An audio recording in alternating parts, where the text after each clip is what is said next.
So before we start, my thank you to you for coming. Hopefully there will be a few more. Oh, there's one more. And to welcome you to this special art weekend, I've chosen a very special subject, which is very dear to my heart. And it's a very specific practice. Usually when we have these art courses, I give a lot of information on Friday night, and then Saturday, Sunday we draw and I give some information. Just intellectual information. Okay? With this specific weekend, we're doing Nying Tang. I've advertised as Nying Tang, which is a very special practice. Okay? Where I want to integrate a little bit more, not just the art side, but also the spiritual quality. Okay? Not just always. And most people goes out here, and once in a while something sinks down to the heart. Okay? This time we do a combination of drawing, painting, and mantra recitation. Okay? Nying Tang, the meaning is actually Nying means day, and Nin Tun means day practice. In comparison to Datun. Datun is a month-long practice. Okay? Nin Tun is a day practice. So the word Nyin is sort of a day period. Could be 24 hours, could be 12 hours, could be 15 hours. Okay? And usually what was done in Tibet and also present day in the refugee camps and the monastic settings, it's a 24-hour ritual. I mean,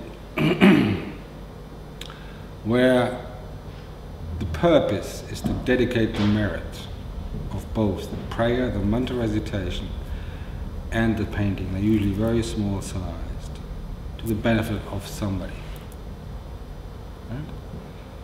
Sometimes a sick person. When the doctor's given up, there's no more hope. When the pills runs out, then the last chance for a bit of survival is to call in an artist and a few monks. And then within a 24-hour period they create this small painting. The constant recitation of the puja, the mantra. So it goes both together. And then it is dedicated to the health or long life of the person. Sometimes they do it for the abbot, sometimes even on a yearly basis. And they definitely do it for the Dalai Lama. You know, in the Dalai Lama's personal monastery, Namgyalma, his personal monastery, they do the ritual at least once a month. And as I remember from the early days in Dharamsala, you know, way back, early 70s, the government had always hired state painters. They're responsible for the decoration in the temples. But one of the purposes was that at least one of them paints a long life deity once a month. And at the end of the year, these 12 paintings were hung up in at the Lhasa celebration, hung up in the main temple.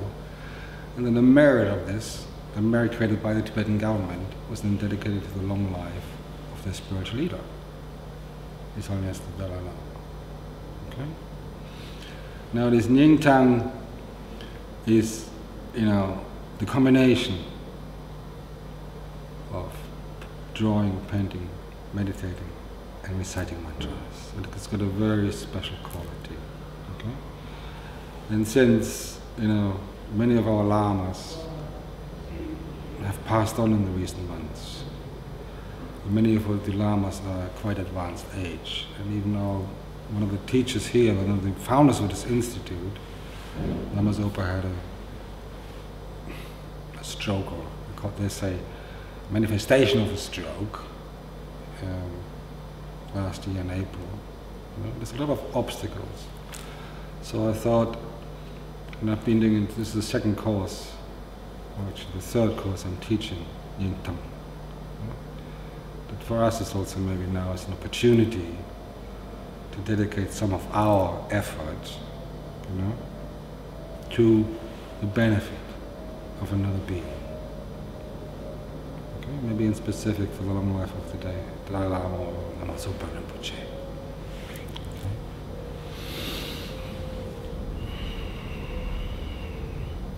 So maybe we just have a little meditation now. Okay. So what we usually do is we do a very simple breathing meditation. We press the thumb on the bottom of the ring finger, which means control. You're controlling your inner energies, your inner wild mind. You make a fist. Okay? You put the left hand as a support onto your right chest here. And then with the index finger, right? Close first the left nostril, you breathe in through the right. Breathe in. Switch over, exhale. Breathe in.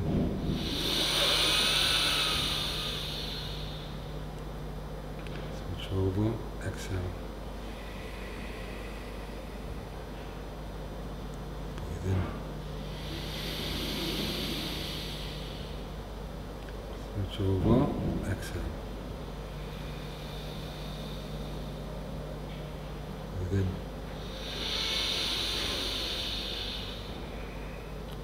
Switch over, exhale.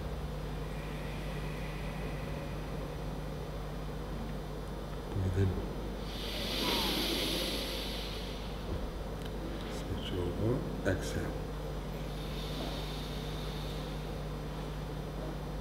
In. Switch over, out.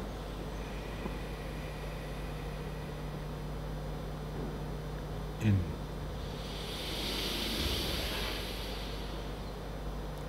Switch over, out.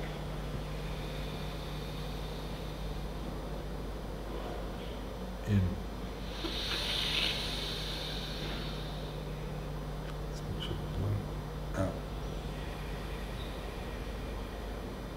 Put your hands in your lap. Rest them on your knees and focus your mind on your breathing. Just follow the in and outgoing breath.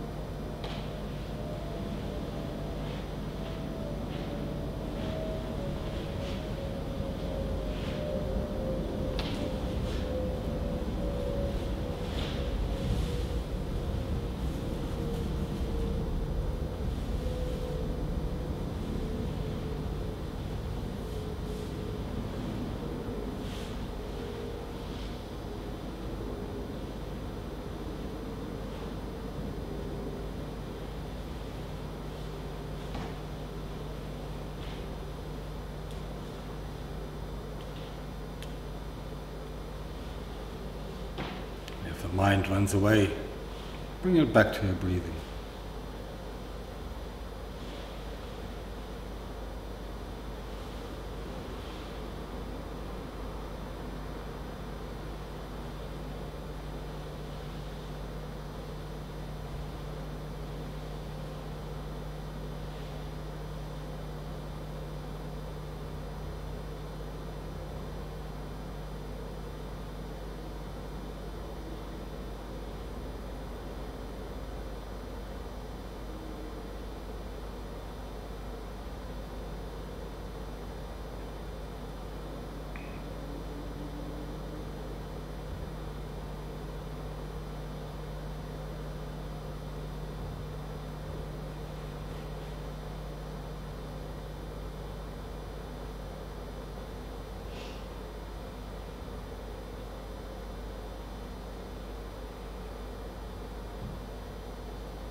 Thank you very much.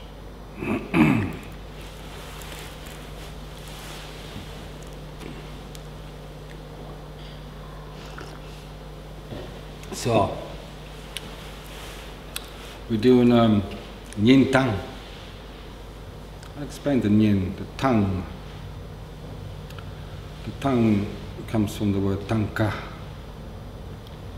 And thangka is sort of the meaning of these scroll paintings you can see on the wall behind us. Tang means recorded or written down. And the letter, the word ka. Ka means like a sentence. When you put many letters, like the letter is jik of the alphabet together, you get a word or a sentence. Right? So the word thangka actually means recorded message or recorded sentence. And that's how the knowledge of the Dharma, not the spoken one, but the intuitive Dharma, has traveled from generation to generation to generation.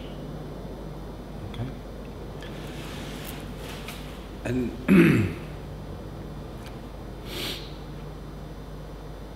this is something very special. And it happened to me when I was very young.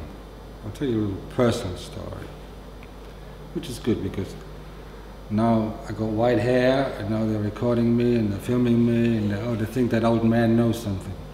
But actually I know nothing, absolutely nothing, except about this practice. I do know something about this practice. See, when I was very young, I think I was 22 or something, I had a quite sort of a wild life in India and Nepal. And in this specific period, I think it was May, June 73, I was on a pilgrimage with two Indian sadhus to Muktinath, which now is very accessible for Westerners, but at that time it was a totally restricted area. Because at that time the Khampa army was stationed there and they still were fighting a guerrilla warfare in China, in Tibet. Okay? And this was sort of the last, it's a very Tibetan culture, it's sort of the last stronghold of the Tibetan guerrilla army. Okay? So it was restricted for white people. And in that area is this famous place, Muktinath, which is both famous for Buddhists and for Hindus, where a flame shoots out of the earth and over it comes like a waterfall, a natural waterfall. Right? So it was a pilgrimage for Vishnu, the preserver, the Hindu god of preservation. And I was quite romantic at that time, so I lived like the sadhus. I stayed in the jungle, I lived in the cave, I did all the rituals, I smoked all their weed, I talked the talk and looked like them. Right? And we moved very slowly from village to village, not like trekkers, you know, from tea house to tea house. We walked different valleys, different routes. And once we came to the Buddhist area, I'll never forget this moment in my life. Right? Early in the morning we passed through a road temple. The road goes through, the path goes through a temple. Right? And I remember, you know, there was behind the snow mountains, so there's incredible peaks. It was early in the morning, 6:30, 7 o'clock. Okay? The sun was just rising, it was still cold. The Viharas was the sheer rock face, and the rock face had many caves where the meditators used to meditate in, the yogis. Right? No steps. They were sort of from the top, they were put, I guess with the help of a rope, they let themselves lower to the cave, and that's it, and then maybe once a day or once a week they got their supplies. Right? And I remember that in the forest area, and we walked through this temple, and I was not drugged, I had not smoked that morning. Okay? And on the ceiling and on the walls were these incredible mandalas. I'd seen them before. I've been to Dharamsala, I've seen the Dalai Lama, I had teachings, I had met many Hindu gurus, I read many books. And at that time the Dalai Lama was quite accessible. You used to drive around, you stop the car, you shake hands and you have a chat, you know? It was like that. But when I walked in this temple, and they were quite crudely painted, there was some energy about them. They were buzzing. And then I experienced this incredible experience of no more you, where you suddenly feel you're totally one with the universe. There's no subject, there's no object. It just is. And I was like, totally, maybe my first spiritual blessing. I think this was a spiritual blessing from somewhere. The man upstairs. Okay. And one of the sadhus, my friend Mayagiri, he had to drag me out. Hey, what's wrong with it? Anyway, it left an imprint in my mind, deep imprint. Because at that moment I decided, look, what is this magical power in the imagery? What is it? Why did it have such an effect on me? What's the key behind it? What's this? You know, pictures are pictures. Picasso is Picasso. Lucian Freud is Lucian Freud. And Da Vinci is Da Vinci. And you have to look for the key and look for the meaning. And the same for me. I had to look what's the meaning behind these images, even this image here. So when we returned from the mountains, I made definitely the decision, look, this part of my life is finito, is over, and I need to find a key. And this is what happens in everybody's life, you know. Usually we have a very gross experience of our existence. You know? We have an awake consciousness, we deal with the daily drama, trauma, right? We have sort of a dream consciousness, where we sort of maybe daydream or in our meditation, you know, dream of the beach in Ibiza or Menorca, right? And on that level we can do endless things. On that level I'm young, I can climb mountains, I can kiss Julia Roberts, I drive a Porsche, that level. My awake consciousness, and then we have a little more subtle consciousness, which we experience sometimes when we go to sleep. So it's in between the awake state and the sleeping stage, the blackness. And sometimes we experience that in meditation. And sometimes for me, when I talk about blessing, imprints, that's that level. Our most deepest level of mind, most subtle level of mind. Okay? And when you look at these images, you know, I mean,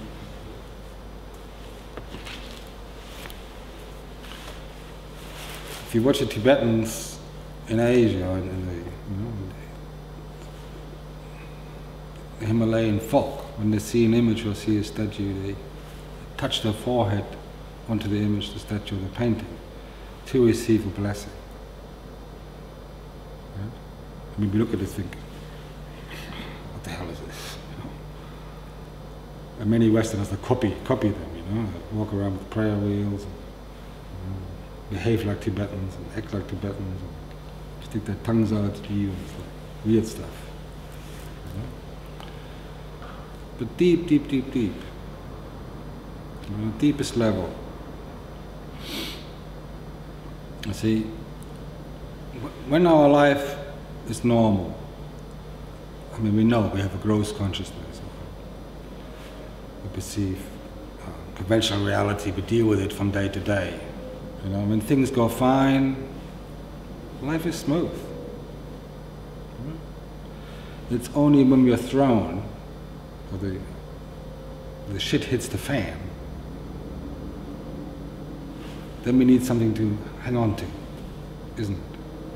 When our life becomes wobbly, where do you put your hat? In what do you take refuge? If you get ill with a serious disease, physical one or even a mental one, what are you going to hold on to? Before we used to have the church or the priest, or we have still our mother, maybe our father, we have our Lama, we have our priests. But in the moment when the shit hits the fan, what's there? And the only thing you have is your mind. That's why the Buddha, when he taught, he always said, look, I cannot reach enlightenment for you. I cannot reach liberation of your suffering. You have to do it yourself. You have to walk the path. And then these images become very important. Because these images, drawing them, painting them, is an incredible opportunity to leave an imprint. Especially if it's combined with meditation and the mantra. Okay? It leaves even deeper imprint.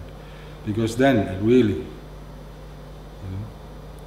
the Lamas say, if you've done a lot of practice in your life and you really have faith, at the time of death or the time of extreme circumstances, the only refuge you have is Tara.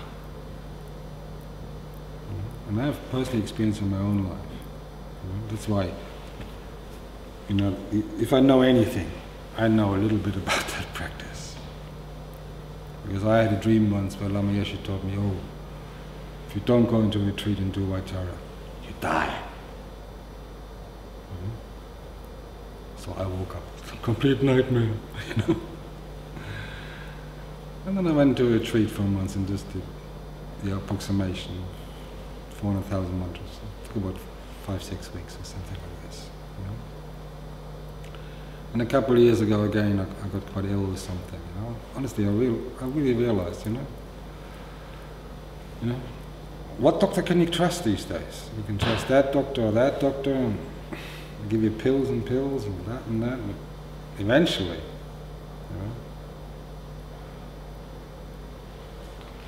my mind, what was my refuge? My real refuge was Tara. I went even to sleep, resting my head on Tara's thigh. I was so freaked out. I was so scared of the unknown, of death. So I just know a little bit about that, okay? So, and that's why I'm saying these images, Tara will not appear to you like this. This image, this is just an image. Okay? And Tara, Tibetan name, white Tara, Tibetan name is Dolka. Dol comes from Dolma, which means Tara, and Ka comes from Kapo, which is white. The white Tara. Okay? In Sanskrit, it was called Shinta Chakra. Shinta Chakra. Chakra is wheel, and Shinta means wish fulfilling. She's the one who fulfills all wishes. And it's kind of strange because she's always seen as a long life deity. Yes, she belongs to the group of the 3 main long life deities. Amitayus, Namgyalma, or Sanskrit Ushnisha Vijaya, and then Dolma, Dolka, white Tara. Okay? This image is a map. It's a road map. It's a real thangka. It appears in image, and the more you meditate and use it in your meditation to realize behind every little detail in this image is an incredible symbolism.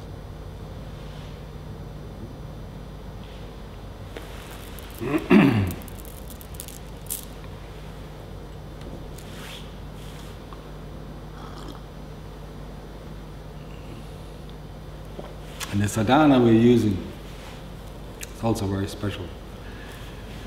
The first sadhana was written actually by Gedendrup. He propagated this practice when he came out of retreat. In his life he became very ill, and the doctors had given up. So he went into retreat. And after 3 months he came out and said, look, this is the practice. Right?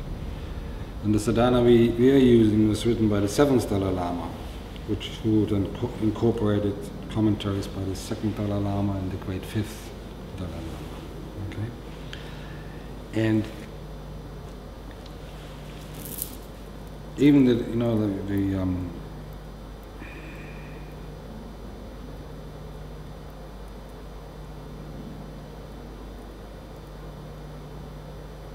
present Dalai Lama said, look, if you know, what did he say here? Yeah. He quoted his teacher, Cheng Nawa. He said, anyone who has received this initiation and knows how to correctly practice this specific practice, and the mantra becomes almost invincible. Right? And then he goes into the detail about how this practice actually extends one's lifespan, or one has the chance to purify one's diseases, one has the chance to rearrange one's own physical mandala. Okay? In all Eastern tradition, the mind is the source of everything. Okay? All physical problems, their real cause is not the body, it's the mind. Okay? The real cure of any disease has to happen not only on the physical level, but also on the most subtle level, the mind. Okay? So this image, let me see. Oh, sorry, I'm going too fast here. I'm going to leave this all out. Okay? Right. So this image is like it is a deity, and you use the deity in the meditation. Okay? Specific size, the level of your eyes, you visualize the deity in the size of your hand span, and you start saying the mantras, the absorption processes, and all this. A little bit complicated, not complicated, but integrate sadhana. Sadhana means meditation, ritual. Okay? And the more you do, the more you realize, that this image there is full of information. And the information, right, discovering the information, that leaves the imprint. Okay? Long-lasting imprints. And specifically with Tara, you do light healing. You heal your body through various lights. Various colors. Colors do have power. You know that. It's green, you cross the road. It's orange, you pay attention. It's red, you stop. The way we dress, the way cultures dress, their colors expresses their mentality, expresses their mind. Okay? So, this is the first map ever created. The map to bring you from A to B. And I'm not going into the details now here. Right? It starts even with the offerings in the front, all the way to the Yajnesha, which is the tiny flame-like substance shaped like an Easter egg on top of his hair knot. And the sun and the moon. There's an incredible meaning. And it's like a map. Step by step you climb up the throne. With the offerings you pay the entrance fee. With the 5 offerings of the 5 senses. The mirror is the sight. So you visualize something beautiful, landscape.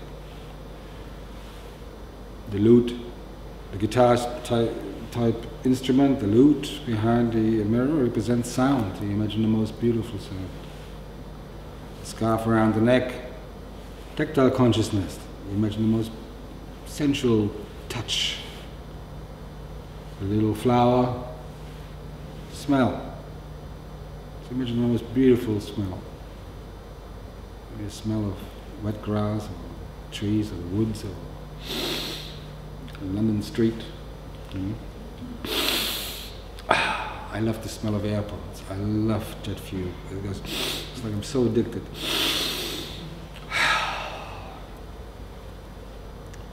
And then the food is taste consciousness. You have to imagine the most beautiful taste. And that's these 5 objects. They're offerings. But at the same time, you sort of leave an imprint in your mind, because through these 5 objects or doors, you perceive reality, isn't it? You form your mind or your judgment on reality by what information comes through these 5 doors. Whether you're unhappy, happy, well, it comes through there. You see something beautiful? Ah. You hear something beautiful? Ah. Okay. So in meditation, when you create this in your mind, the most beautiful object, you put a positive mind frame on. And then you go to the object behind you, you climb up the steps of the throne. The 4 lower steps representing the 4 mindfulnesses. The first one of body. Yeah? Second one of feeling. The third one of mental objects. And the 4th, phenomena. Oh, if you have a Mahayana attitude, you think about the 4 immeasurables. The big bottom one represents the prayer, the aspiration, may all beings have happiness in the cause of happiness. The second one, may they be free from suffering in the cause of suffering. The third one, may they never be separated from the happiness beyond misery. That's immeasurable joy. And the 4th one, wish-fulfilling prayer, may they all stay in perfect equality or equanimity, not moved by attraction near or aversion to the far. You're climbing up, and this is something the Buddha can't do for you all the way down. You have to do it.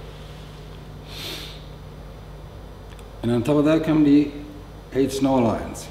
You portray only 2, but you have to imagine 2 on each side, so it's 8 altogether. And these 8 represent fearlessness. There's the 8 great fears, the external fears, which have also an internal representation. These fearlessnesses prop up the first level of the lotus. The lotus is a symbol of renunciation. Out of the muddy water grows a beautiful flower. That's how in Asia they see spiritual lifestyle. Existence seen as the muddy water. And what comes out, if you adopt a spiritual lifestyle, it's a beautiful flower. And on top of this, and the way it grows is by renouncing worldly attachment. That's the basis. On top of that comes then the big platform of the throne, which represents the path of meditation. And then comes the figure. And the figures can change. In this case, you have Buddha Shakyamuni. And honestly, this is a map. All the way to the sun and the moon in the sky. The big lotus there represents the same as the small lotus, virtue, moral conduct. Because that is the basis of realization. You're cutting off your addiction. You're cutting off the mind game. Okay? And each petal represents a vow. And a vow is not a restriction, but it's just achievement. I mean, can you imagine a vow of no more lying? It's incredible. It's mind-blowing actually, because no more fibs, little ones, blue ones, green ones, yellow ones, big ones, small ones. Not to your partner, but also to yourself. It means stop kidding yourself, you know? Realize actually what you are. So, the lotus, the multicolored lotus, which all the deities have, and they're portrayed as in the thangkas or as statues, always represents moral conduct. It's the virtue. And in this virtue then comes what is on the left side, the sun disk. And the sun disk always represents wisdom. Like the sun rises up in the morning and banishes the darkness of night. Oh, it's the wisdom of the Buddha, the wisdom of his teachings, the wisdom you acquire following his advice, following the path that banishes your personal ignorance, enlightens you. Okay? We come to that topic later. And on top of that comes what's on his right hand, the moon cushion. And the moon cushion represents bodhicitta, loving kindness which goes into bodhicitta, and bodhicitta means the wish to become enlightened for all beings. The great altruistic motivation. You know? It's unimaginable, isn't it?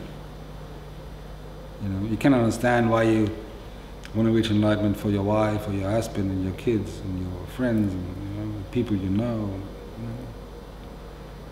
Why do you want to become enlightened to help these people in the jungle, the Egyptian football hooligans, you know, killing each other over a football game, you know? It's like, and how are you going to do it? How are you going to grab one Egyptian hooligan and say, you know, you're on the wrong path? I have to guide you to the right path. It's an incredible motivation, isn't it? It's going to take lifetimes, millions of lifetimes, eternity to turn their minds around. Yeah, but that is the bodhicitta, the wish to assist others. Okay? And then comes actually the figure on there's no difference between White Tara and the Buddha. Both are roadmaps. Okay? And with the Buddha you have 32 major marks and 18 minor marks. And each mark represents a physical attribute you gain as a practitioner.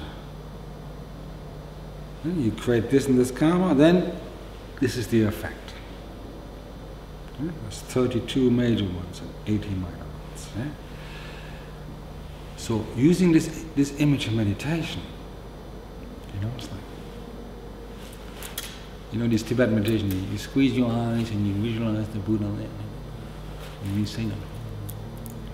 And your whole Buddhistic, you know, becomes clearer. So you can have a chat, you know, you can have a conversation. It doesn't work like this. I tried, it doesn't work like this. It really doesn't work. Okay? But what happens is that you learn to understand, oh, that's the symbolism of this. You know? And that means this and this in my life. Okay? And all the Buddha's teaching, as you know, is to, however he portrayed himself or through his teaching or what he taught, so many different levels. The basic intention is to help those who are still stuck in this wheel of existence. And continues circling around the inner hub. Right? Is the question picture here? No. Okay? In the inner hub are these three, portrayed with these three animals. Yeah? The wild boar representing ignorance. And out of the snout of the wild boar comes first the pigeon. And the pigeon or the cockerel represents greed and desire. And then the second animal is a snake, and the snake represents anger and hatred. Okay? And these are our three root energies which make us go around this endless cycle. Because we are ignorant, okay, first about the level of what reality and ourselves, and we really don't take the time to find out why, because we're so wrapped up in our daily life. We're constantly like a pigeon or a chicken, constantly jumping from expressing desire, different desires, constantly. Cup of tea, Twix, sandwich, Porsche, TV, what movie, what text to whom, totally wrapping up our lives, constantly giving out. We're driven like a pigeon, picking up stuff from the floor. We're jumping continuously. Even in our meditation, we sit there and you say some mantras and suddenly your mind goes off to the beach. And you see this gorgeous Italian blonde. You think, wow.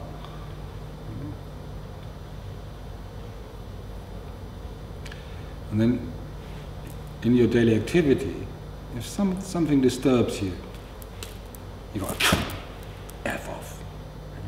You greet anybody or anything with anger and hatred. And on both of these, expression of greed and desire and anger and hatred causes karma.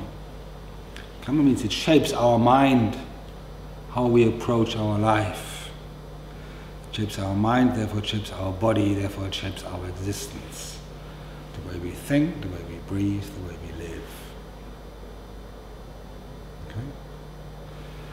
And all Buddha's teaching is, look, to find solution how to get out this wheel. And this wheel, actually portrayed as a circle, represents 6 different levels of consciousness. 3 higher ones, which are portrayed as the God realm, is the blissful experience. The demigod realm represents the jealous god, angry fighter mentality. The human realm. Then you have the 3 lower ones, the animal consciousness, which we all experience. If you have a 9-to-5 job, the boss, and that boss, and the bad boss, serf-like mentality, slave-like mentality.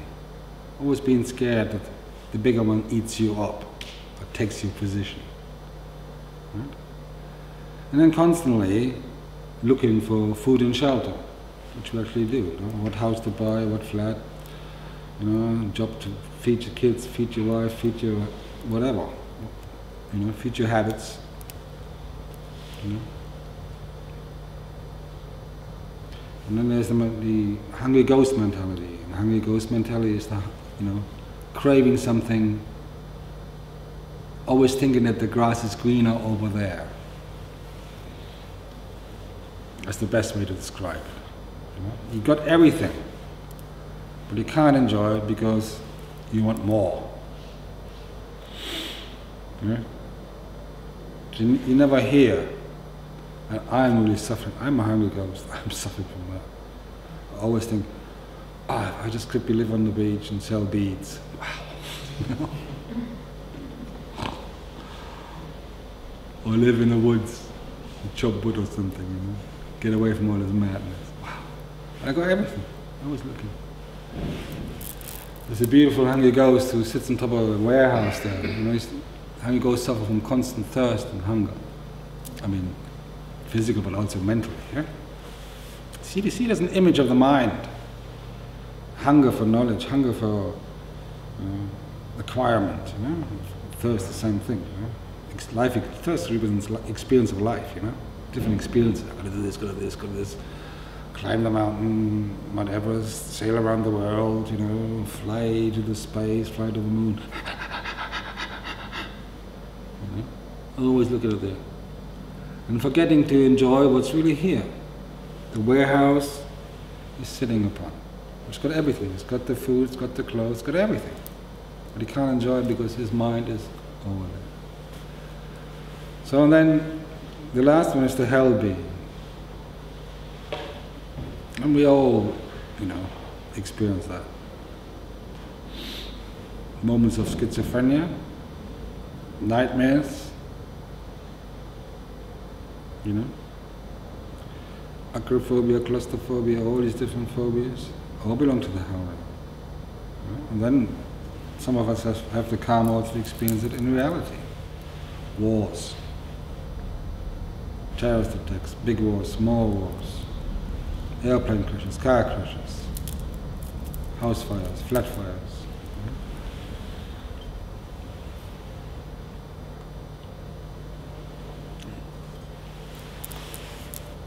So the whole path of Buddhism is to bring you out, to guide you out, to guide those out who wants to extricate themselves from their personal suffering. Right? And the second one is to show how actually we limit ourselves. We bind ourselves with restrictions. Okay? Self-created miseries.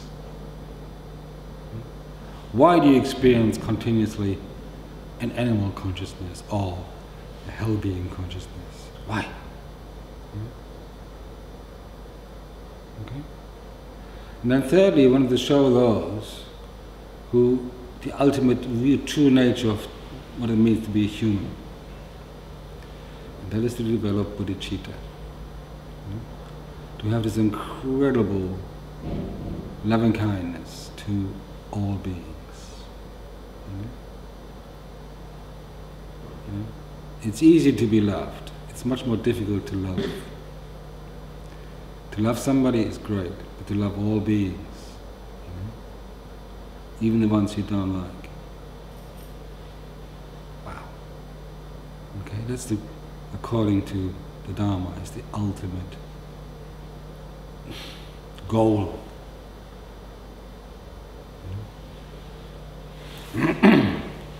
Anyway,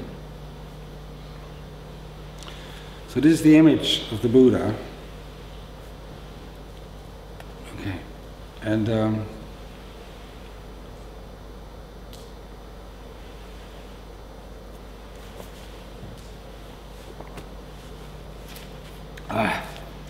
excuse me.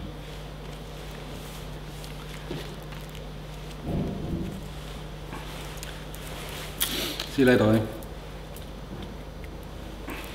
Eh? This is the manifestation of this principle of ultimate compassion, bodhicitta.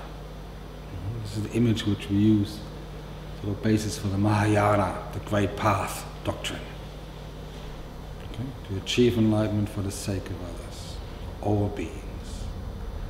Not just only for our own personal little nirvana and happiness.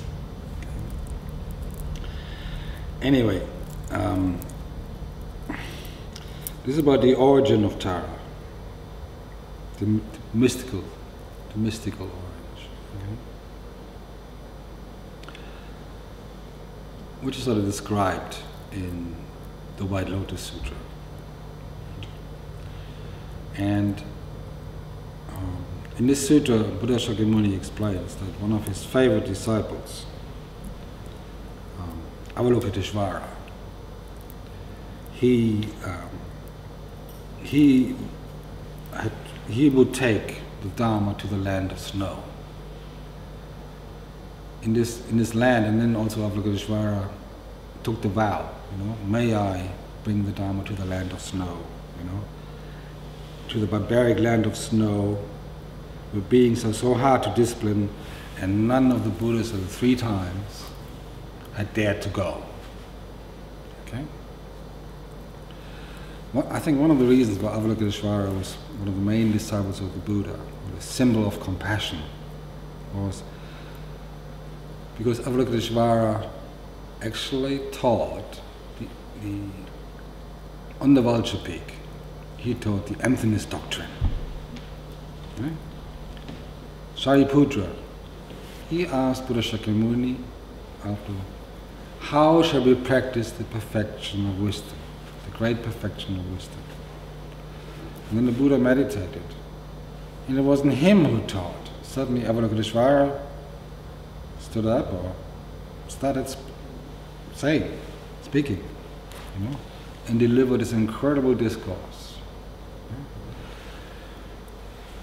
Form is emptiness. Emptiness is form. Emptiness is not other than form, and form is also not other than emptiness. Likewise, feeling, discrimination, compositional factors, and consciousness are empty. Right? Like a sound, example. A sound. When we listen to a sound, we hear something, we hear a truck go by. Yeah? Immediately your mind goes, truck. It's not an airplane, it's not a bicycle, it's a truck. Hmm? But this truck, where is it?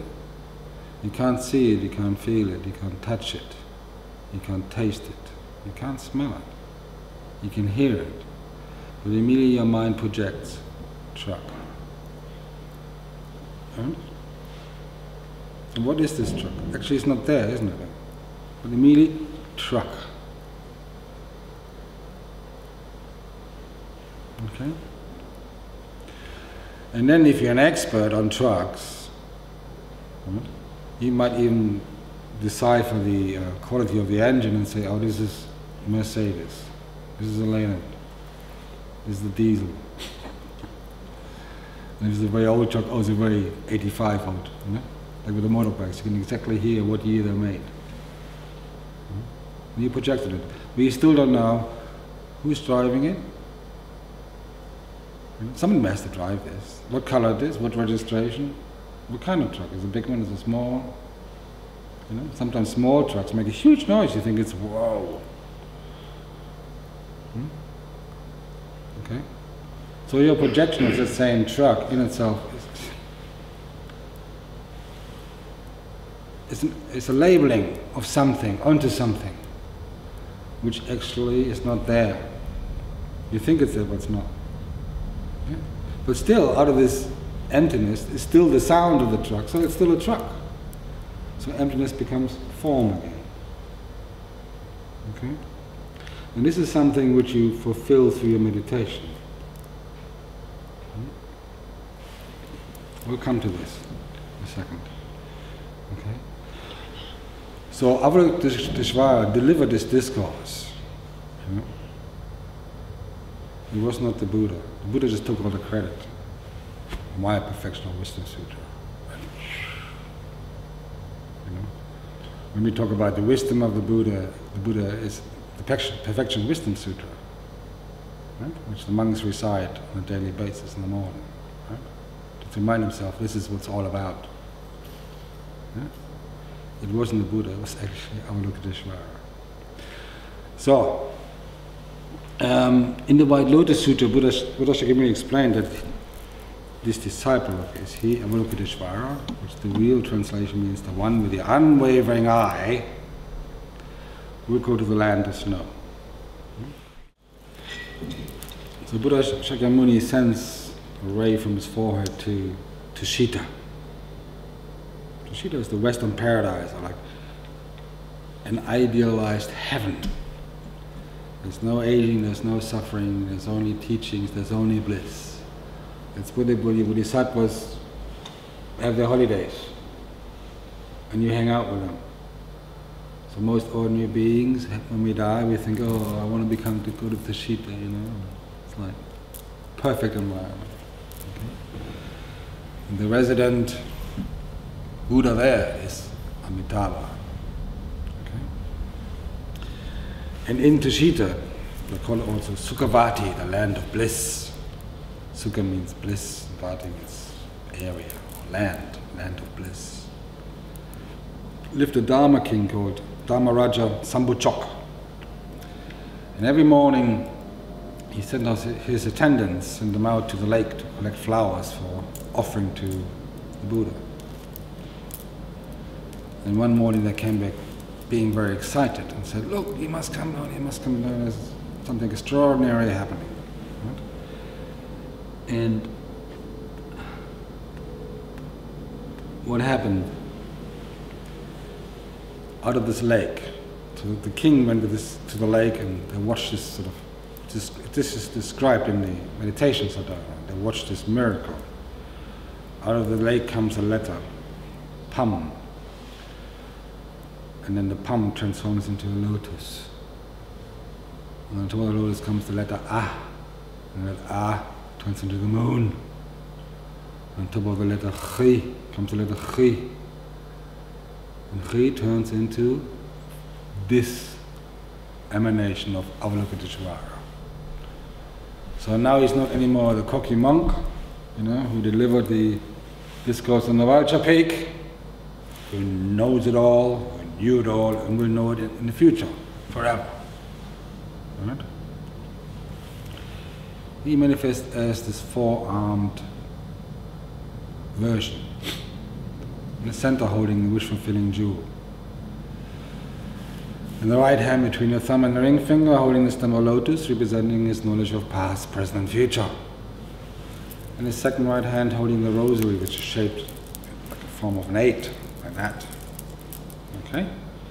Which represents, or reminds the practitioner to say the mantra, Om Mani Padme Hum, continuously. Okay? And in itself, as the Buddha, it is a map. And he worked then with his famous mantra, Om Mani Padme Hum. So when the king saw this happening, somewhat shocked, he ran back to Amitabha, knocked on his door and said, please explain, is this now a vision? Is it an arhat? Is it a bodhisattva? What is it? Is it just a movie? And then Amitabha really explains in detail what the function of this emanation will be. He talks about all the different beings in the realms. And he will be the guide. He will be, in the land of snow, he will be the guide. And work with his famous mantra, Om Mani Padme Hum. And each syllable of this mantra represents one of those levels of consciousness. And the Om represents the high quality mind, God mind. The Ma, the demigod mind. The Ni, the humans. The Pad, the animal. The Me, the hungry ghosts. And the Hum, the hell beings. Right? So by saying the mantra continuously, firstly one evokes, one becomes aware of those different mental states.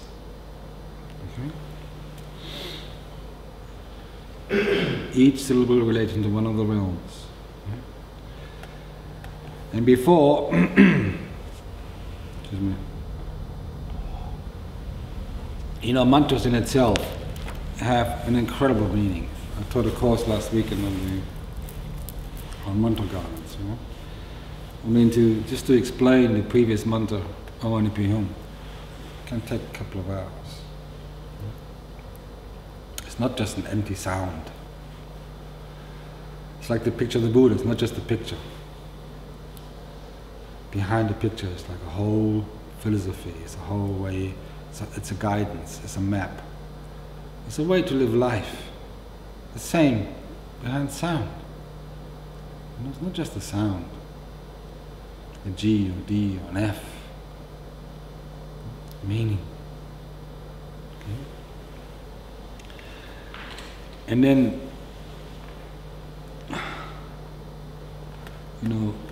the forearm, this version, because he was such, strong-willed bodhisattva, he took the vow that, he will work in the land of snow and relieve all beings from the suffering and guide them. Okay? And if I ever think, just for a moment, of my own peace and happiness, shall I split into 1,000 pieces, like the akatsa plant. And then when he looked upon the results of his deeds, Can you imagine this? He's been working in a land of snow, right? And he tried to guide those beings. You know? And he realized that after centuries or generations, nothing had changed. The Tibetans were still fond of getting pissed, down the pub, fornicating, hunting, you know, and being really addicted to life. Full on. Not just halfway, but full on. Okay? So he came to a realization, asked himself the question, what the hell am I doing this? What am I doing here? Now look at him.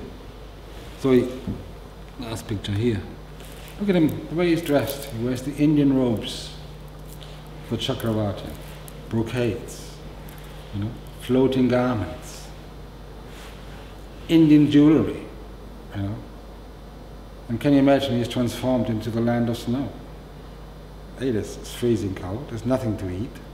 He probably was used to nice vegetarian meals around the Buddha Stupa or in London University, you know, or with his mates down in the Ganges.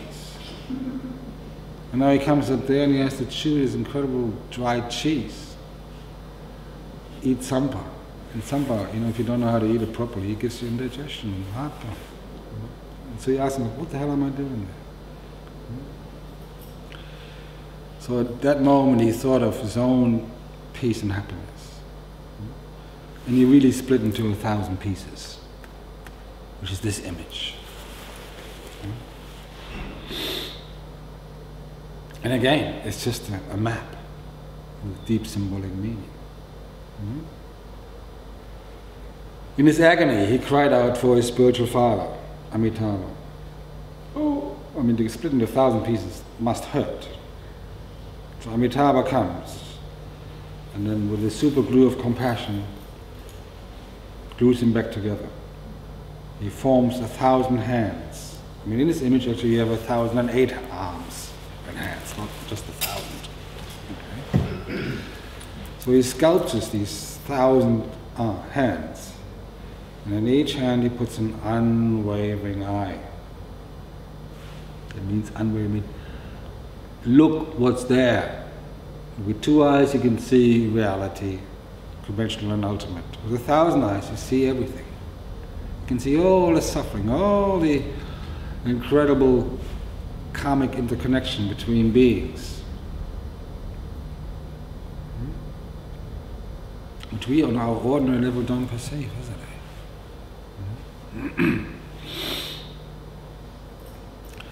And then he sculpts these 9 faces, which represent the 9 yanas, that are 9 paths in Buddhism.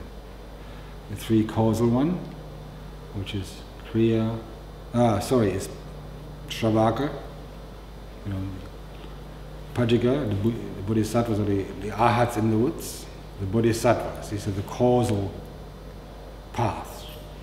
And it's the outer tantras, yoga, Kriya, Charya, yoga. And then the inner tantras, which is Mahayoga, Anattara Yoga, and then Ati Yoga. Okay? And then on top he places the face of Vajrapani. Vajrapani is the symbol for enlightened action. So if you have wisdom and compassion, if you don't act upon it, it's useless tools. Useless tools. And Vajrapani was given the name by the Buddha, protector of the tantras. And the story goes, it's quite nice to know this. You know, when I was going to say, this is so deep, this imprint. When the Buddha taught the emptiness doctrine, once Avalokiteshvara had finished his sermon, the Buddha said at the end, "Well said, my son." Okay? And then they start walking down from Valchapik down to the plains, back to Rajgir. Right? And the Buddha in front, entourage. Okay? And the Buddha Shakyamuni had a very jealous cousin who tried to smash his party with a big boulder, rolling it down the hill at the precise moment. Okay? And a disciple of the Buddha called Vajrapani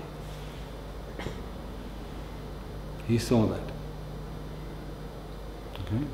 And transformed himself into a wrathful emanation.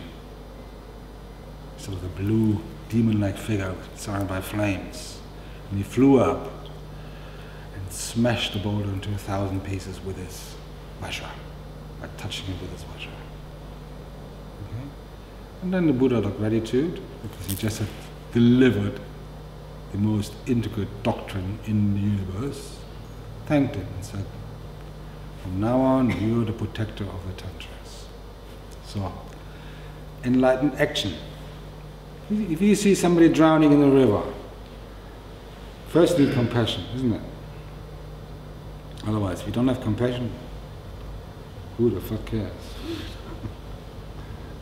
It's karma. You're drowning, it's karma. Then you need the wisdom, oh, how would I get this person out? Am I jumping, am I swimming? Am I jumping from stone to stone, or shall I throw him a rope? But then you need to act, isn't it? And that's enlightened action. Okay? Or you're just going to sit there and contemplate, yeah, life is suffering. There's life, there's birth, and there's death, and now you're bloody dying. Bye-bye. Yeah. It needs enlightened action to rescue, isn't it? So Amitabha put him on top, and then an image of himself to give guidance. So this picture, comes, there's not a being with 1,000 arms. It's a map. It's the symbol for the ultimate altruistic motivation. And the Dalai Lama and some of the high Lama like Karmapas, they are seen as an emanation of this 1,000 arms.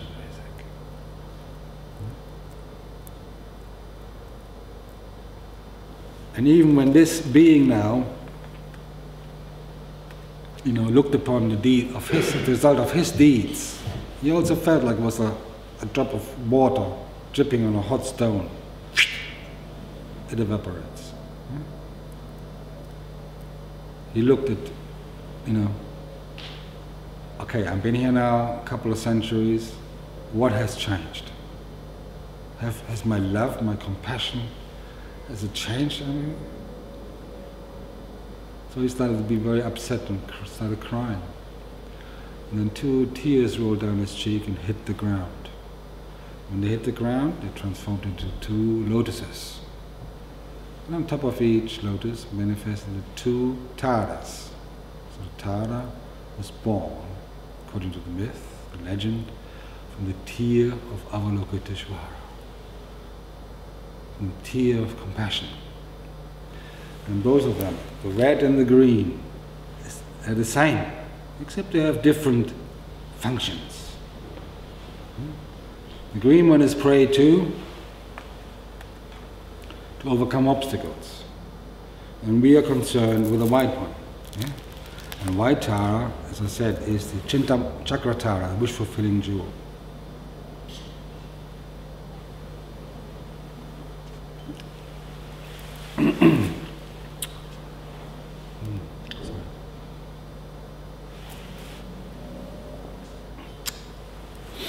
The long life goddess, okay? Which has very specific features. Okay? She's sitting on the lotus, virtue. And inside the lotus you visualize, at least the meditation, sometimes you don't portray it in the painting, the sun, symbol for his wisdom.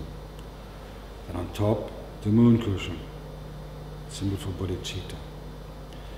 And then comes Tara, and she's dressed like a princess of that time. And they say it's called the 13 signs or symbols of the Sambhogakaya, which translated means the enjoyment body.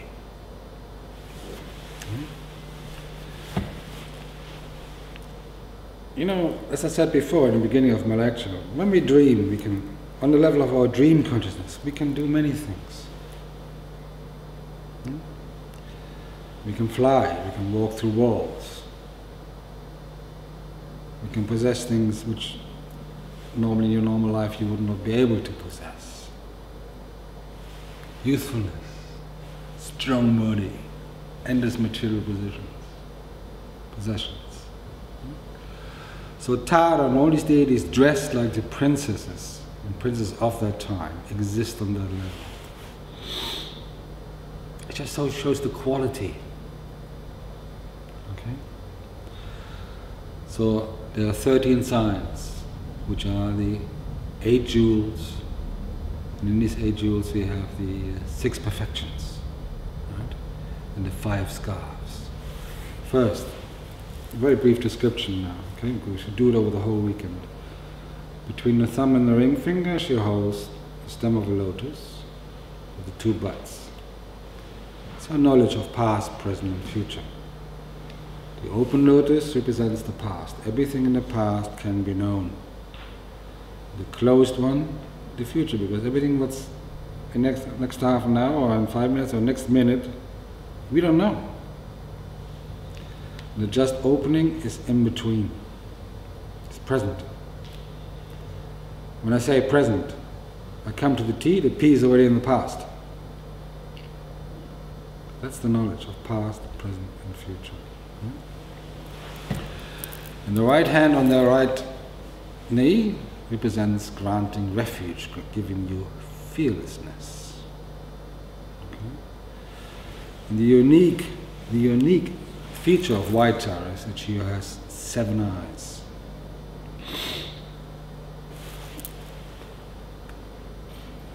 Yeah, same image. Okay? 7 eyes.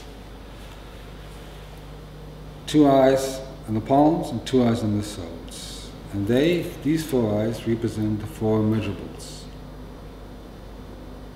The basis. Remember when I described the throne of Buddha Shakyamuni? Yeah? The aspirational prayer. May all sentient beings have happiness in the course of happiness. That's the big love or great love to all beings. Limitless happiness. Yeah? Then the second one, may all beings be free from suffering. It's limitless compassion. And then limitless joys. May they never be separate from that happiness beyond misery. And the fourth one is, may they all abide in this perfect equality. Not one day friends, not the next day enemy. Or the rest of the world totally indifferent. You know? It's a special quality. You know? We're like dogs. We see our friends, our tail goes. Yeah? We see our enemies, or we look away. We're talking to our beard. And the rest of the world. Do I care about Tottenham Hotspur supporters? No. No. Do I care what's happening in Africa?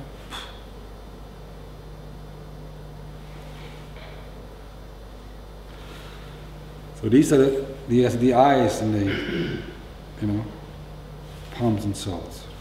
And what does this prayer represent? It means, look, open up your mind and see a little bit beyond yourself. Don't always live in your little bubble.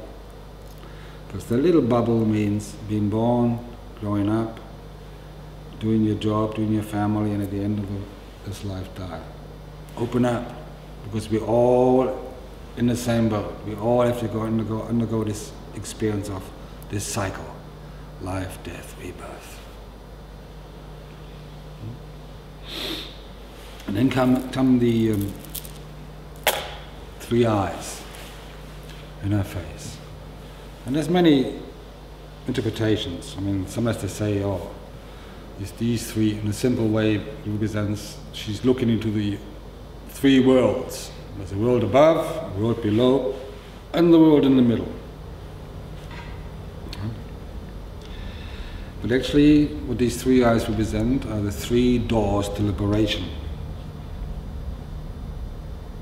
Okay. And what are these 3 doors? Okay. First, the first door is realizing emptiness of phenomena. Form is emptiness. Emptiness is form. And I always use, and this for me, for my mind, maybe not for your mind, is the cloud in the table. And it's actually a Zen koan. You know, the Zen master calls his students and lines them up. And he gives them a koan. Can you see the cloud in the table? And then they sit and meditate on this. You know? And if you meditate it and you rationalize it and you investigate with your mind, your rational mind, you can see the connection between the cloud and the table. You know? If you go back to the birth, the origin of the table, that's the best way. So this table comes from the carpentry. The carpenter got the wood from the forest, and what do you say? Maybe 20 years ago, the woodcutter cut the tree down. Right? And the tree must have been maybe, I don't know, 20, 30 years old. And this tree originally was a little sapling, fed by the rain coming from the cloud. Okay? You can sort of follow this up rationally. But you're supposed to do it also with meditation, intuitively. Okay? Because, you know, first thing, that tree was a whole universe. On this tree lived a whole little ecosystem, like bugs and birds and bees, maybe even two lovers coming once a year, carving their hearts in it, you know. The bugs underneath the bark, the snakes, the rabbits, the fox underneath the roots, all this incredible, maybe hundreds of thousands of beings supported this one tree. And it was once a Pacific sapling, fed by a very certain cloud. Okay? Not just cloud, a very specific one who pissed down on that specific moment to feed the sapling, to make this specific tree, to feed these 100,000 of beings, to end up as the table. You know?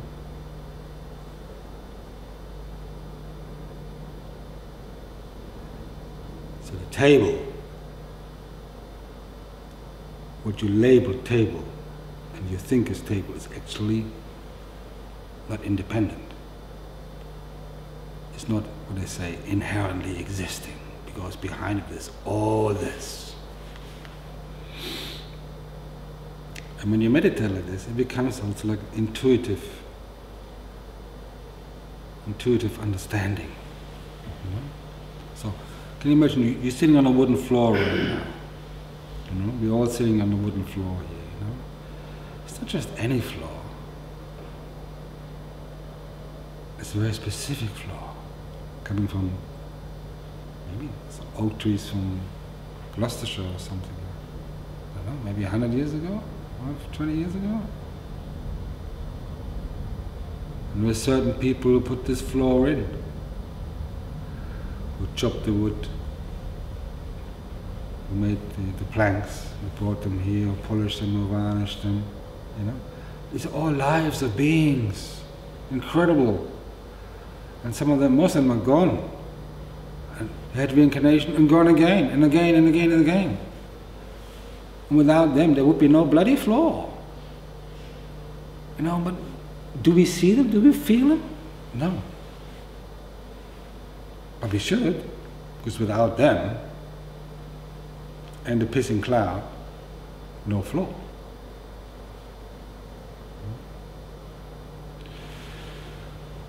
You get it?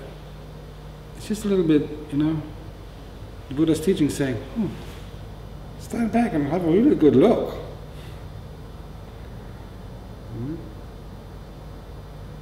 The table is not just a table. Incredible. What you see is not just what you see, because behind it is an incredible, amazing universe. You see, when the Buddhists, and this is what I, you know, appreciate on their efforts, when they dedicate the food, you know. And I used to like, you know, oh, this is religious stuff, you know. It is dogma and religion. But another way is, it's an incredible way of expanding the mind. Because when you look at your plate, you've got some rice there, you know. And each grain of rice, okay, eat it, boom, gone, finish.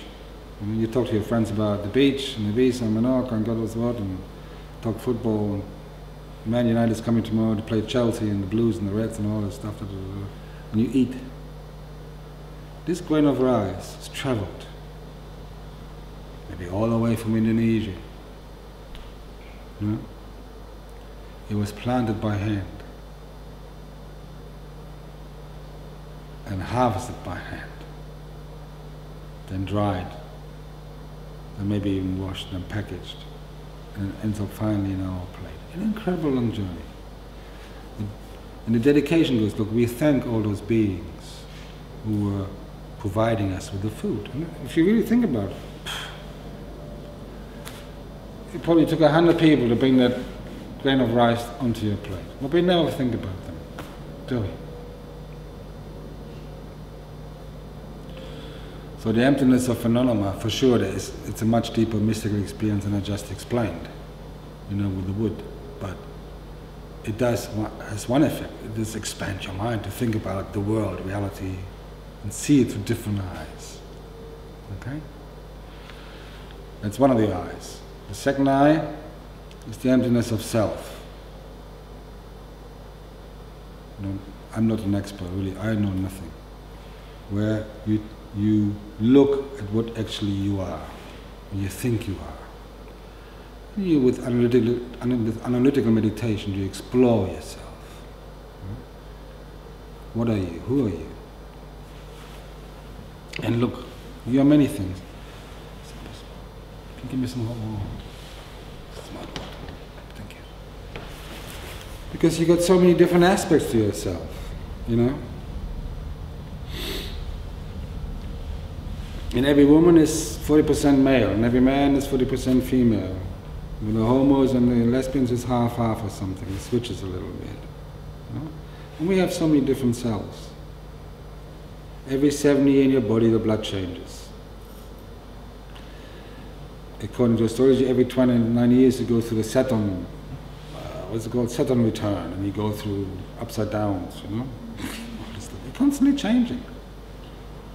And you have a growth self. You have an emotional self. You have also the self which acts in the dream world. And you have also a very intuitive self. You know, sometimes when friends call you or want your attention, they say, eh, and you pick it up. You're like, you have a passport name.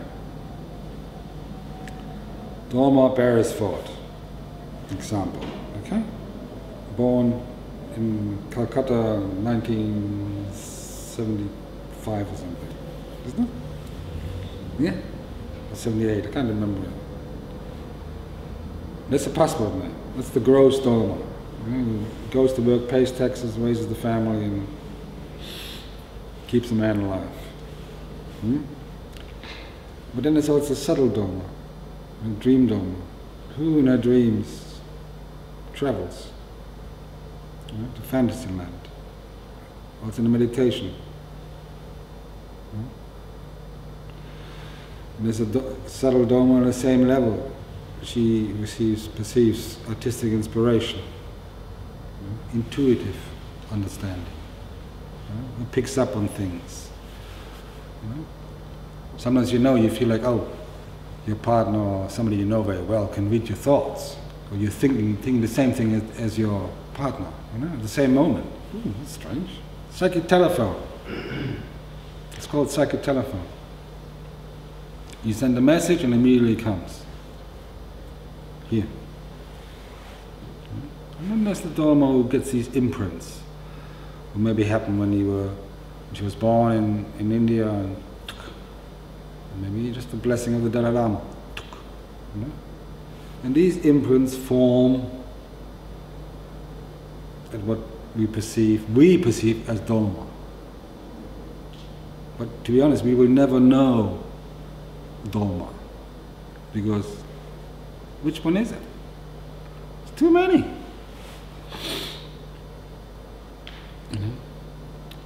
That's the thing, we get married, we have long-term relationships, and we think we know our partner. Bloody hell, no. Lama Yeshe used to say, he was asked, why don't you, we don't understand you monks, how can you not live without a woman? He says, for one being is deluded enough. Put two together, it's even more delusion.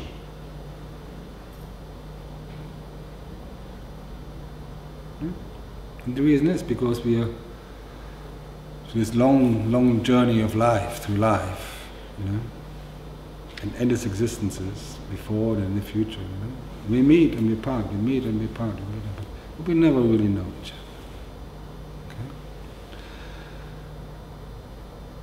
And then when you look for, in the meditation, when you really look for the self, what is actually self? What is the thing which is called Andy or Andreas or And you try to find it. You look in your body, you don't know where to place it.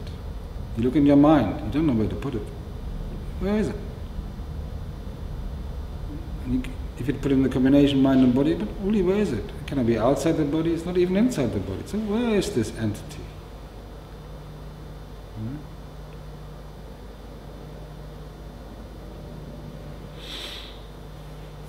And it's a very complicated meditation.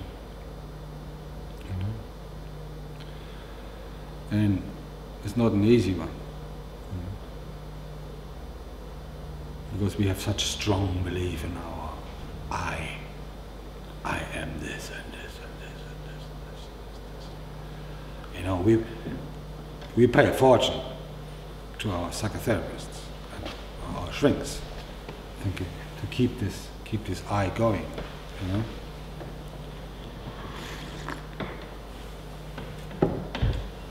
And this is the horrible thing about getting old, And luckily there are some young ones here, but old people, they love to talk about themselves, isn't it? I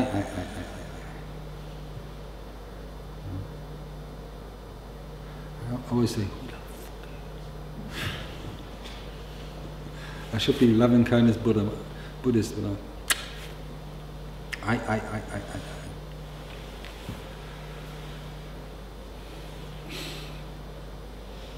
Where is this I? When the shit hits the fan and you're there and you're desperate and there's no one to hold on to, you phone your shrink, he's busy, or he's in Mexico. You phone up the Lama, you cry, go and get Lama. He's in India in a cave. Get the Dalai Lama on the phone quick. He's in New York giving Kala Chakra. Everybody's busy, nobody's got time for me.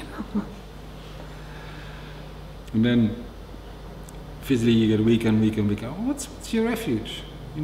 Even this subtle I is still there. And to be honest, this little self, subtle. I use Tara. Some people have other yidams or personal deities. They use Vajragini or Aruka. I always use Tara. And I'm the lowest of the lowest practitioners. But that's one thing I've learned. When I'm in trouble, Tara. And I consider myself lucky. Because it's at least something is there, for me. Anyway, okay. So, look here. And so, in her robes, she has these jewels. She's got the jewelry of the Sambhogakaya. The 5 jewels, representing the 5 Dhyani Buddhists, the Western Buddhists, the transformation from a negative energy into positive energy. That represents the path of, or the perfection of meditation. And the tiara wrapped around her two hairknots represents perfection of meditation. Because the tiara is shaped in a curl and goes to a fine, sharp tip. This is sort of a little bit like a Tibetan emptiness meditation. We will practice this weekend. We dissolve into the deity, and the deity dissolves into the mantrakala, and the mantrakala into the seed syllable, and the seed syllable into the crescent moon, the top, the circle, the sun, and then into this tigli. And it goes like the tiara into a fine little dot. Right? And even that goes pow! And all idea of something, or any idea of material existence, or something is there, is pow! And then one has the chances to get a little glimpse of what emptiness is.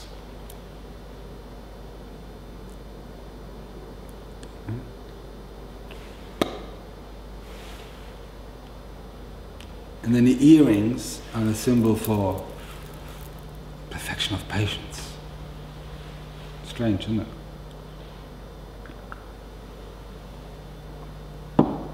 Why are the earrings perfection of patience?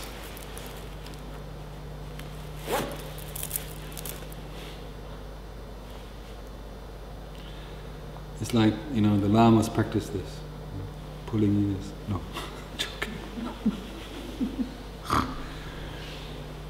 It's one of the royal symbols or royal status of wearing heavy jewelry. So what happens in earlobes stretch. It's a sign of aristocracy. But they're all it's a symbol for is like, look, like the Buddha, like the Lamas. We all go to the Lamas and we tell them our problems. I.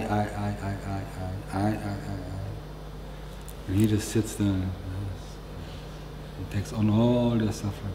He listens for hours, for weeks. Lama Zopa gets 420 emails a day. My cat is dying, what mantra shall I use? It's patience.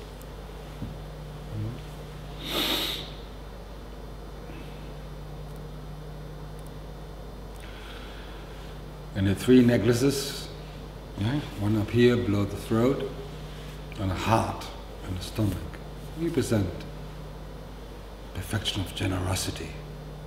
Because generosity happens on three levels.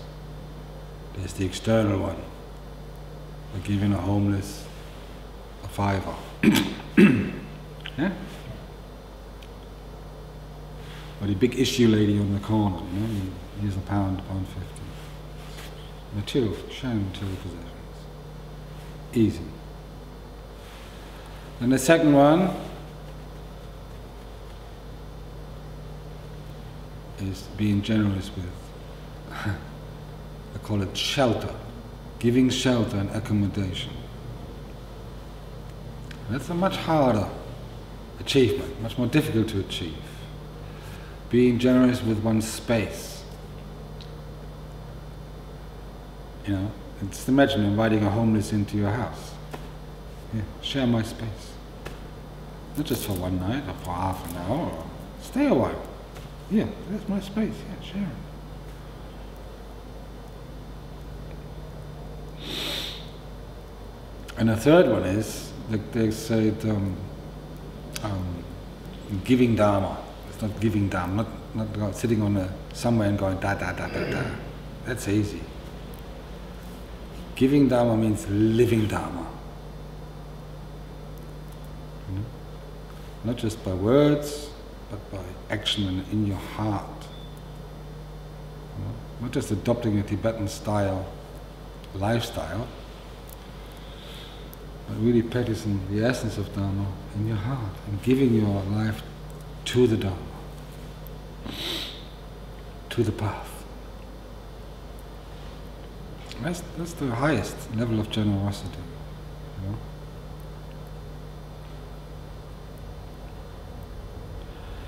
Okay, that's perfection of generosity.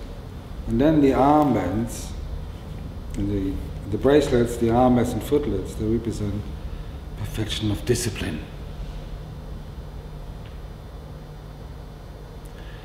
The belt buckle and the belt actually represents perfection of perseverance and effort. Yeah? If you go on a diet and you tighten it day by day, you have to be quite, show some effort, persevere. I want to lose 10 pounds by next week, or in 2 weeks' time. Perseverance. Okay. And then she wears the robes of the enjoyment body, the silken scarves of the princes and princesses of their time. And these robes actually don't touch the body, they just float around the body, representing that this body is just made out of light. Okay? And this is the mantra, Om Tare Tutare, Turi Mama Aya Punijana, Putim Kuru Soha.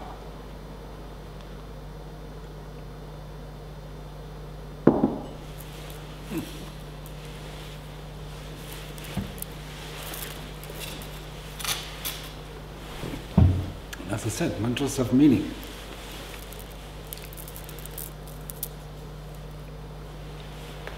And White Tara has a very specific mantra guide, which we'll explain maybe tomorrow. I'll just show you the physical presentation. It is not an easy practice, okay?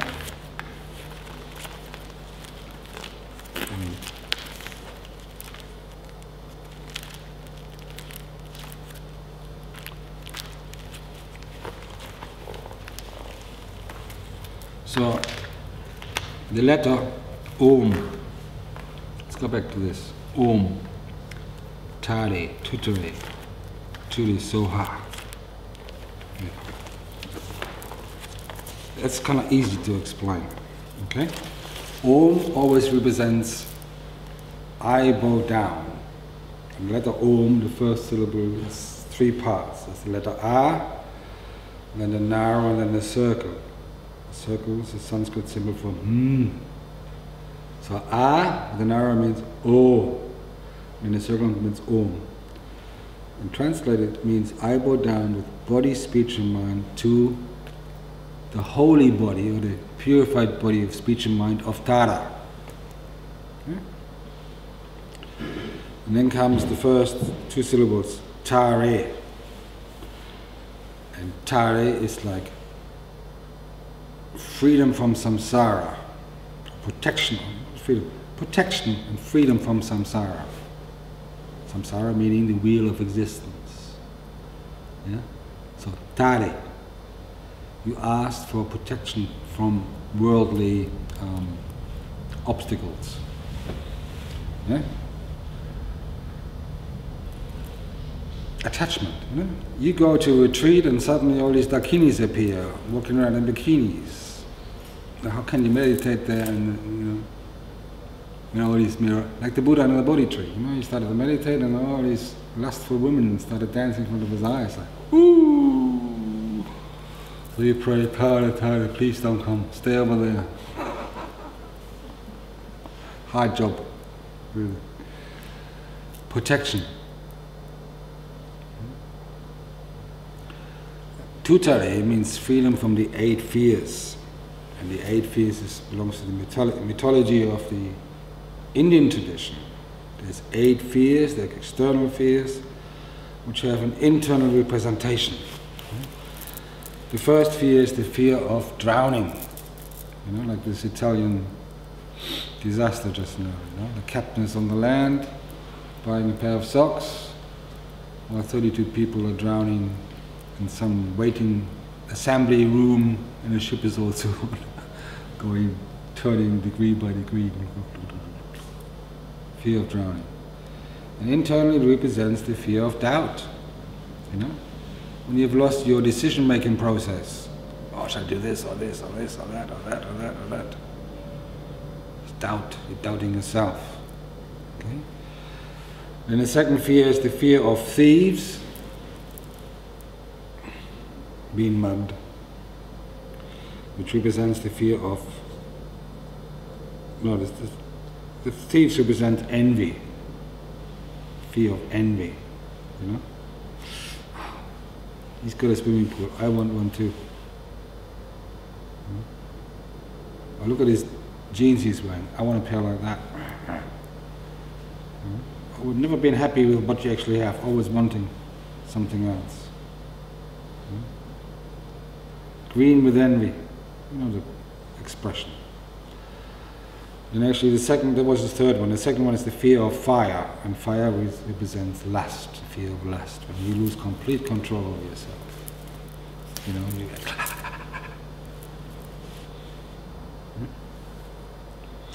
Then the fourth one is fear of lions, and lions represents avarice, extreme greed.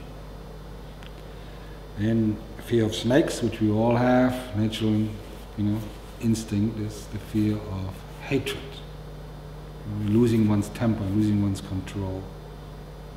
Okay. And the fear of spirits. Spirits means false views. You know,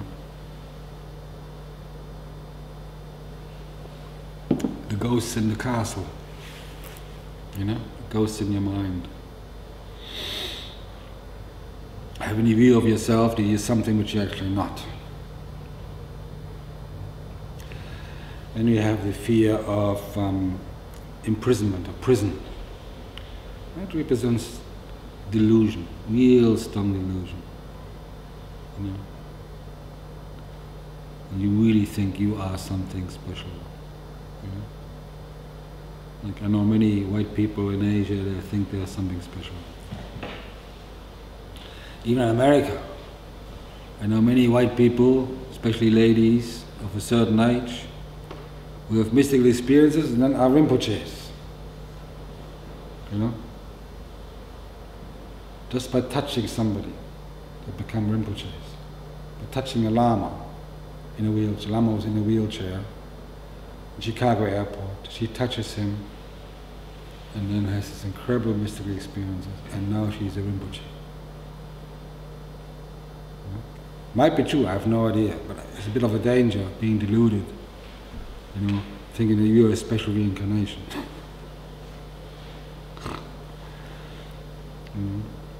It happens to all of us, you know. I must have been something special, I was special. You know? We're just sentient beings going around the wheel of existence, life after life. Okay? We always want to be something special. Anyway, so that's imprisonment. And then the last fear that's difficult to understand for us is the fear of elephants. Because in India they used to roam freely. They don't run around here, Renfrew Road. But what runs around London and Renfrew is the four-wheel drives. Yeah? I don't know why anybody in London has a four-wheel drive.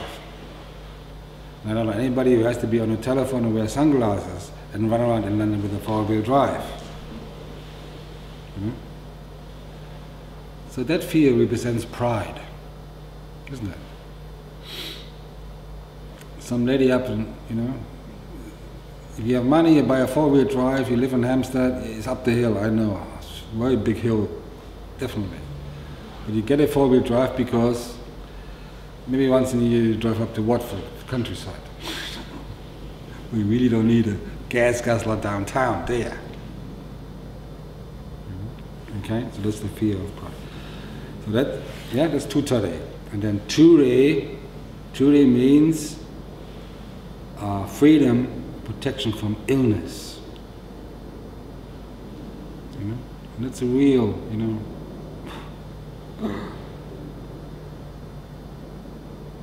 important. Because look, this body is the only possession we actually have. Real possession. Because once this is gone, it's gone.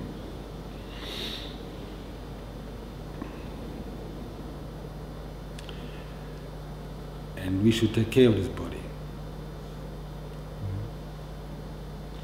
Once it's gone, it's gone.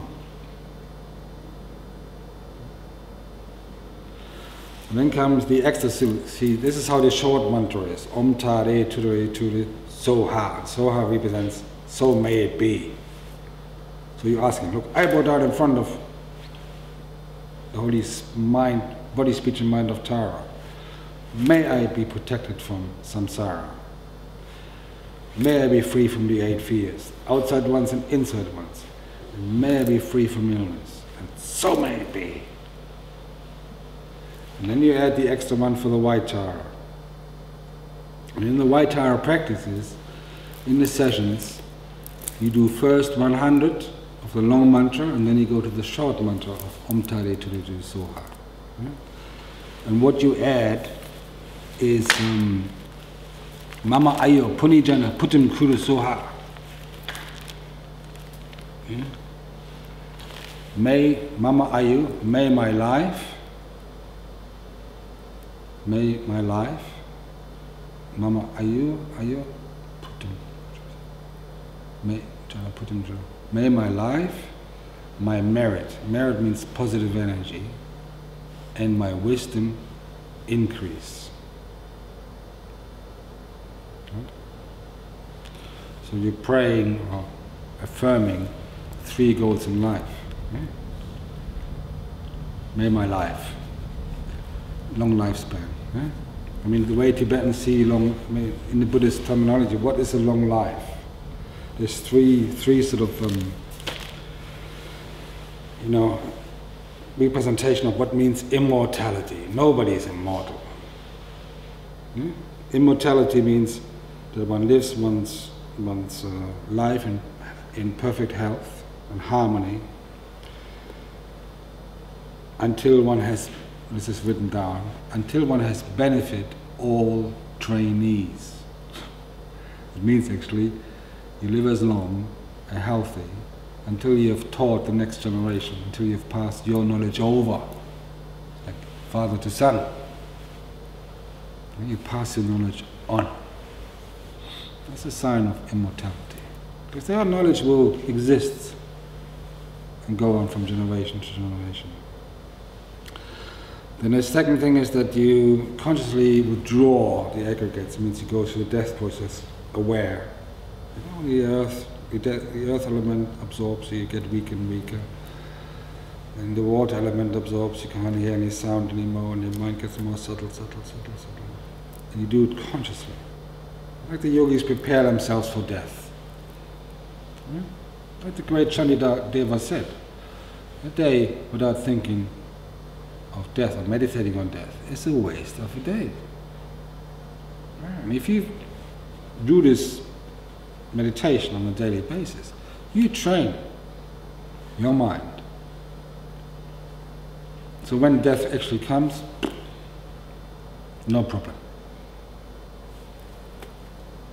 It's like changing your wardrobe. It happens to us, we go, please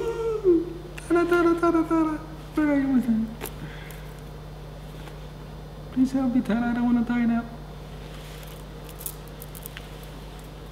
You see, that's the lowest, that's the level I am. The lowest of the lowest. Refuges.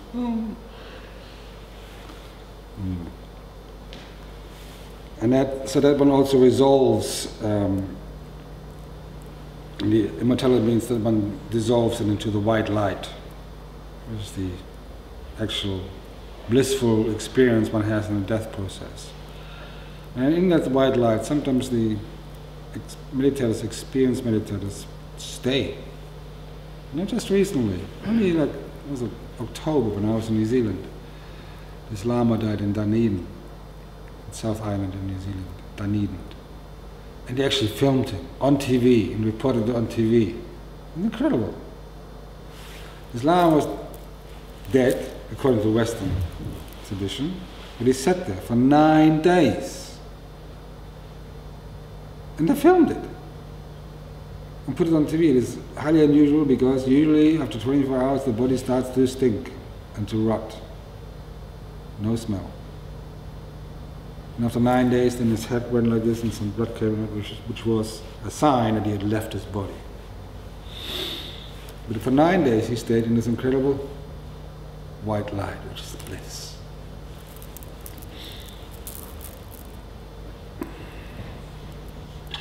That means, look, to absorb into that. I mean, one way you can say, this is enlightenment. What do you think nirvana is? A football club? A nightclub? In the countryside? A spa? Nirvana is right here in your body. The Tibetan yogis achieved that nirvana in their lifetime by meditating, by absorbing to the white light. So that's a symbol of immortality. Okay, so yeah, Mama ayo puni jana putim kurisa. Okay, in my life, and my merit is my positive karma, my positive points, my brownie points. Okay? So may my life, yeah, my lifespan extend. Then the puni means the merit, and jana means wisdom, the wisdom path. Putim kuru, increase. Okay, and you can see it here on the mantra garland surrounding. It's quite different than the ordinary sort of green tara meditations, because it does incorporate syllables of the Sanskrit alphabet, the vowels, and then the consonants of the Sanskrit, but then also I think it's the prayer of independent arising, okay, which is in the outer circle, okay, and then you visualize these lights. Yeah, would be sort of the lights coming out of the mantra garland or out of the body, which is actually the armor of white tara. That's why, if I may go back for a second, look at this. Outside the tara, outside the aura, you see these rainbow lights. And this is where the healing process actually starts. You know? You say the mantra and you feel like, you're meant to visualize that the light comes out of your body, from the heart, comes out from your body, goes to the pores, and forms a layer on top of your skin, all the way around. In some sadhanas it says 2 finger width. In some other sadhanas, meditation which will say a hand span. Okay? So let's stick with the one with the 2 fingers. So the first one is the white light. The white light pacifies all illness, all negative karma. Okay? Purifies. And you think that all activities of pacifying have been accomplished. Then there comes the yellow light, and yellow is the color of increase in quality. So with the yellow light, the yellow armor, you increase your lifespan, the quality of life. Yellow is color of wisdom, so is the quality of your contemplation meditation, the quality of hearing is increased. And really imagine, look, there's white. If you do it from your own chest, white all the way around, and yellow. Then comes red, and red is the light, the color or the light of control, subjugating. Yeah?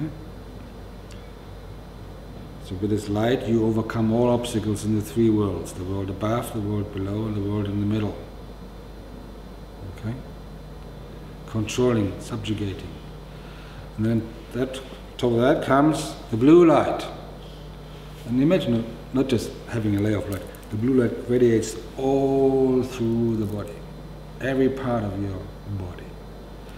And the blue light represents destruction, the power of destruction.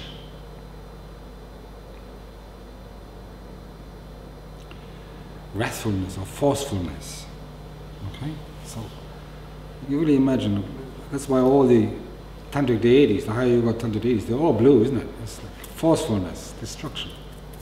And if there's an obstacle, you go. If you have desirous attachment coming up, you chop it off. You don't try to pacify it. So if the lady in a bikini appears in front of your eyes, you go, there's the door.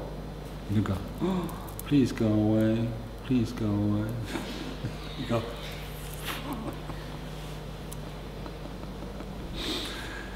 You definitely do not try to increase. We have suddenly two, or red one. Please, come here. Out the door, my dear.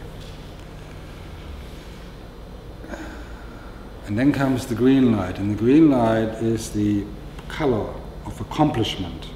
And sometimes they say it's the color of all four, the powers of all four. See, these colors, or these lights, are represented also in your fingers. That's why the meditators and yogis use the various fingers to talk. Gestures, hand gestures are talkative. They communicate. The yogis and lamas use the rosary and roll the rosary over first, like the index finger. It's the white finger, that's pacifying energy. Pacifying. The second finger, you roll it over the second finger, it's increasing energy. A bit more harder to do. The third one is controlling.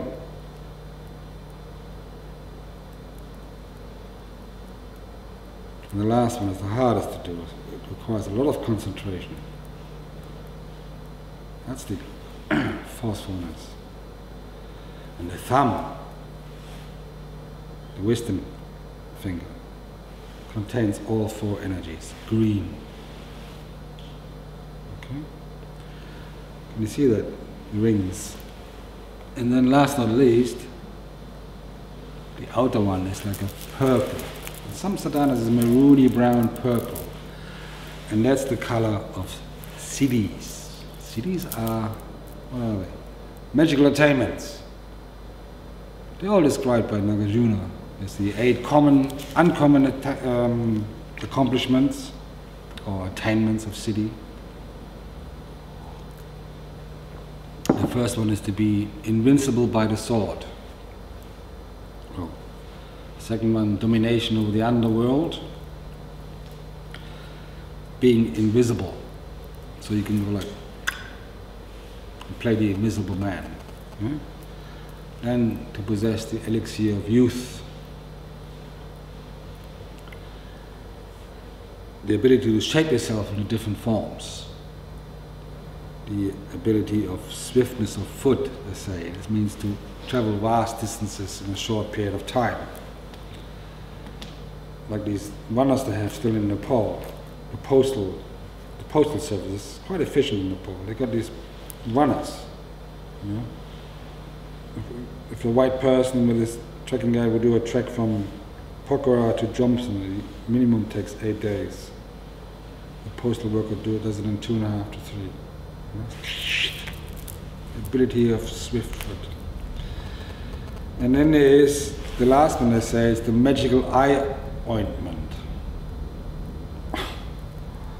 And apparently there's some elixir of an eye ointment. When you put it on, you become also invisible to others.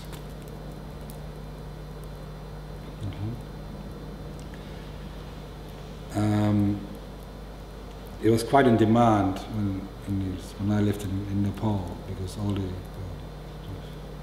people used to bring in and out stuff from Thailand. Gold watches, gold, and other substances, and I always prayed to this, hoping to get this eye ointment to close the eyes of the customs officers, to walk straight through. And sometimes they used to hire some of the smaller monasteries to do the ritual and the pujas at a specific time. They were flying into Kathmandu. And then there come the 8 uncommon accomplishments. Well, you can imagine this body, speech and mind, having the body, speech and mind of an enlightened being. It means to have a light body, to have a Dharma speech, and have a Dharma mind. And then fourth one is miracle powers and omniscient. An omniscient mind, or being able to detect things which are happenings in the future or which are far away. Then once wishes become true, and the power, it's called power of place, which I can't explain. Probably to detect power spots to meditate in, and the eighth one is general good qualities. Okay. So this is represented in the outer purple color.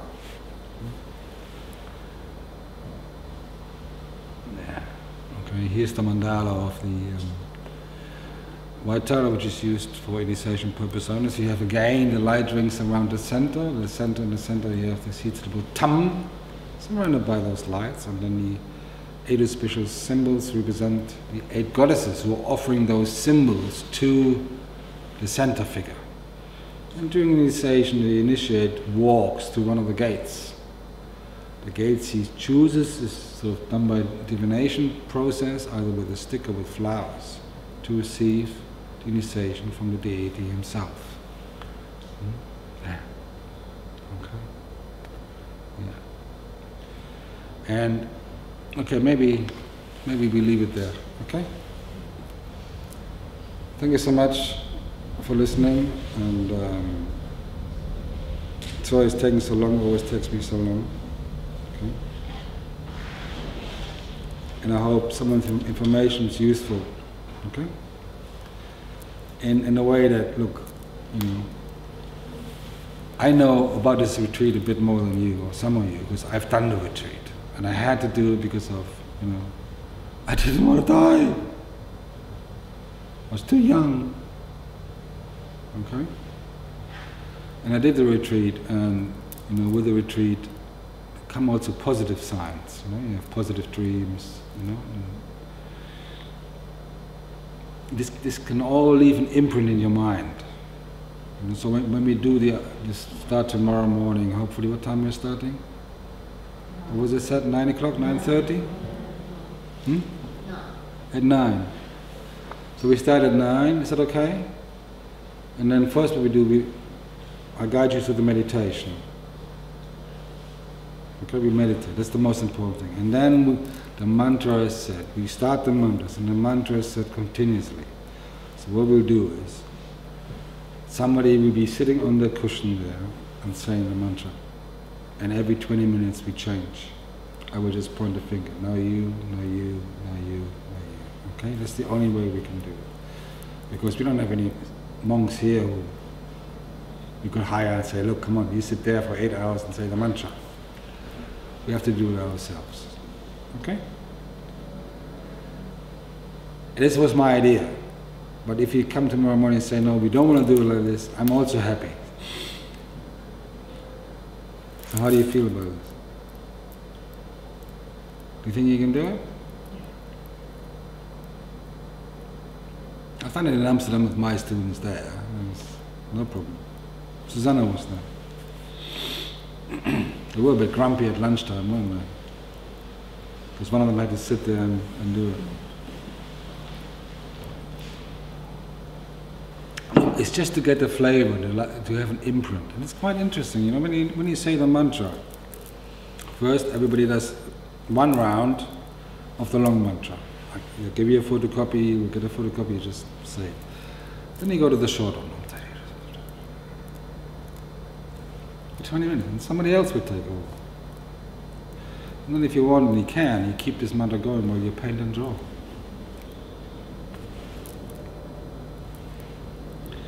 And then hopefully on Sunday afternoon we can finish by 5 o'clock and we can dedicate the mirror. If you're finished or not, look, it's okay. Please don't come here with a Catholic mind. Say, if I don't finish, will it create bad karma? Will I go to the hell realms? Yes, you will! You're gonna finish by 5 o'clock! Haven't you been told? Because Man United's playing Chelsea down there. And so don't leave that mind at home.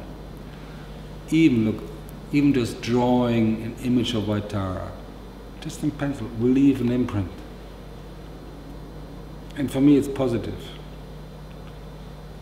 Sure, if the Pope comes, he will say, "Oh, you haven't finished? Oh, 3 lifetimes in hell, for sure." But leave that mind at home. Just come and enjoy, okay? Yeah. And maybe, who knows? Maybe next year or a year after, or in 10, 20 years, you come into... maybe you remember Vaitara. You might remember the mantra. Can I have another 5 minutes?